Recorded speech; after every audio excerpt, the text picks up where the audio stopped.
Bonjour mes Niçards, on va se faire le petit débrief de ce OGC Nice Toulouse Football Club.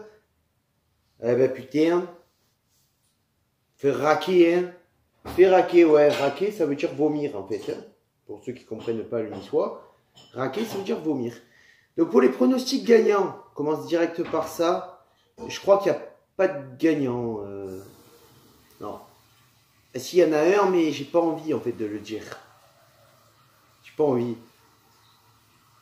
C'est cette putain de tête de vie qui a gagné. Il y en a un, ouais, il y en a un, le pronostic gagnant. C'est lui là, avec sa tête là. Sa tête à casquette. Tête à casquette, tête à quiquette, hein. Ouais. Bon, c'est mon poteau, je kiffe.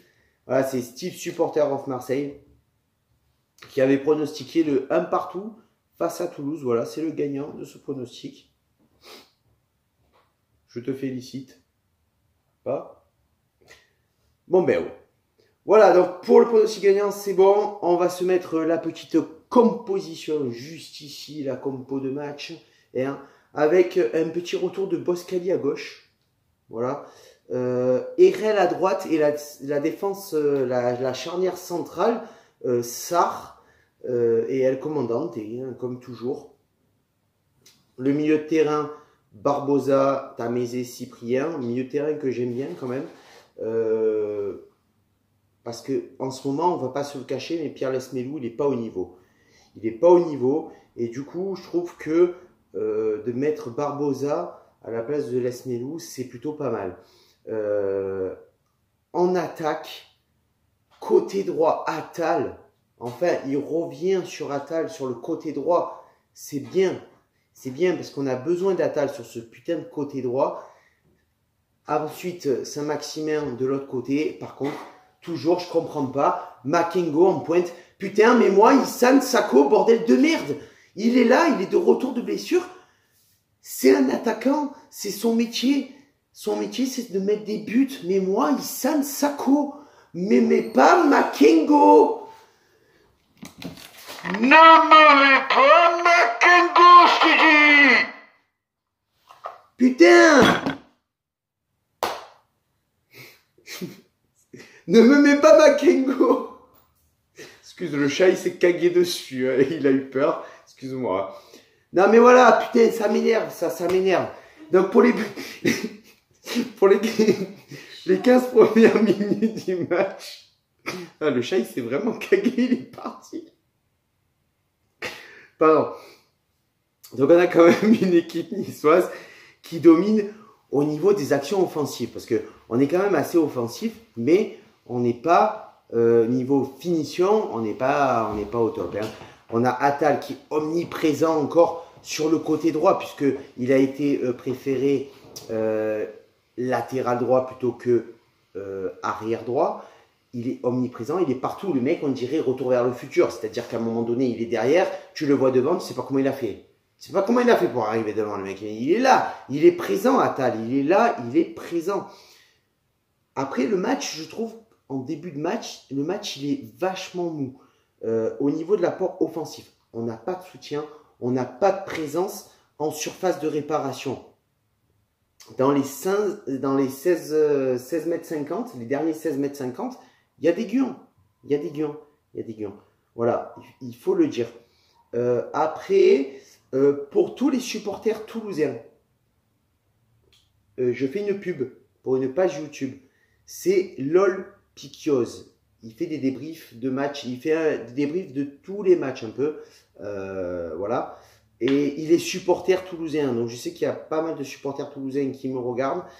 Si vous voulez aller sur sa page, LOL Piquioz, je te la mets là. Je te la mettrai même en description sur ma page YouTube.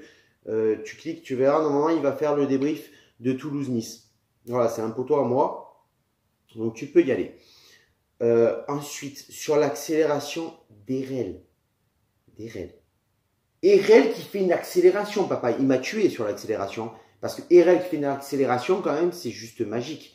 Je veux dire, il est là, seul Makengo qui est au centre de la surface de réparation et Saint-Maximin qui se cloue au sol. C'est-à-dire que Erel, il se casse le cul à faire une accélération et tu n'as pas de présence en surface de réparation. Comment tu veux mettre un but sur un contre de Christophe Erel? Putain, c'est pas son job de faire des accélérations comme ça, même s'il était placé sur le côté droit à la place d'Attal.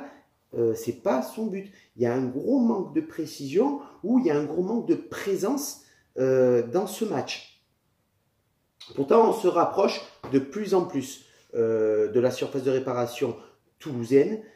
Coup franc pour Cyprien à la 20e minute.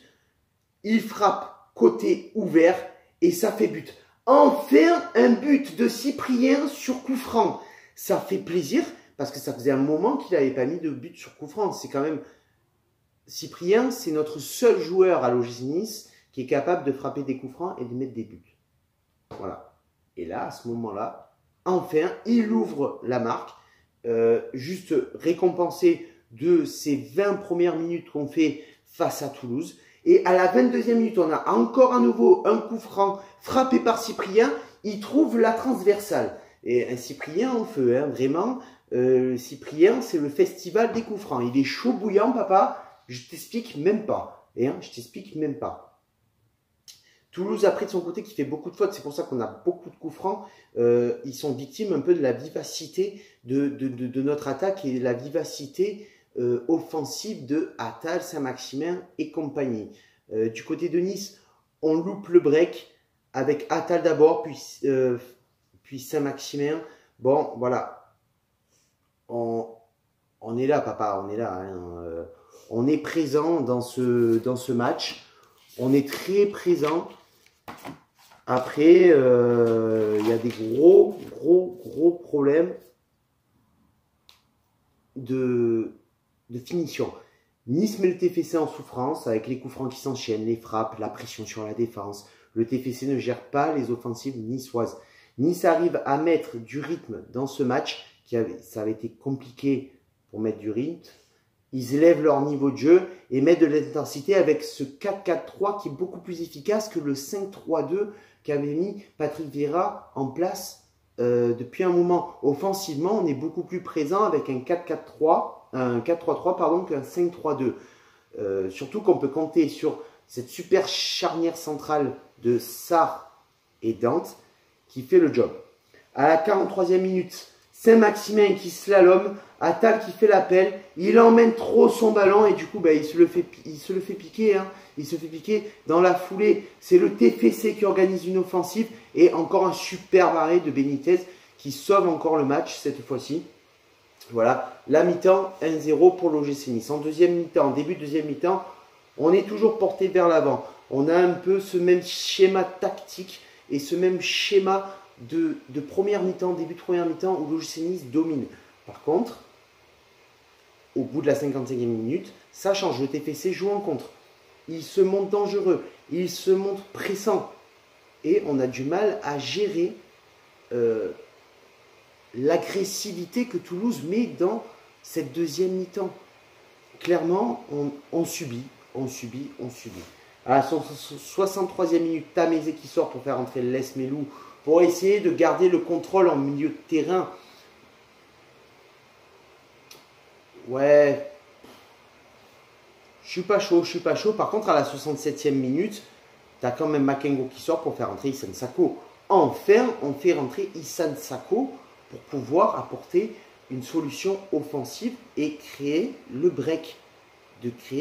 Parce que quand tu vois que Attal et Saint-Maximin vendangent à mort les actions et les occasions de but, on va le regretter, ces putains d'actions qu'on n'arrive pas à mettre au fond parce qu'on n'est pas présent, parce que dans la finition on pêche et que du coup on n'est pas capable de se créer des occasions franches qui puissent porter vraiment vers le haut. Toulouse se montre de plus en plus dangereux. Vraiment, depuis la 65e minute, nous, on procède en contre, clairement, parce qu'on n'arrive pas, en fait. C'est Toulouse qui porte le jeu vers l'avant, c'est Toulouse qui crée le jeu. Après, Toulouse, il bute sur notre excellente défense. Mais on commence à montrer des déchets techniques, on commence à laisser passer des ouvertures, des décalages, ce qui fait que, au bout d'un moment, le but, on se le prend. Le but, on se le prend. À la 89e minute, but de Mubélé. Mubélé, je ne sais pas comment il s'appelle, lui, il m'a cassé les couilles quand il a marqué, je te le dis, donc on s'en bat les couilles comment il s'appelle. Il m'a saoulé, Fada. Il m'a saoulé. Voilà.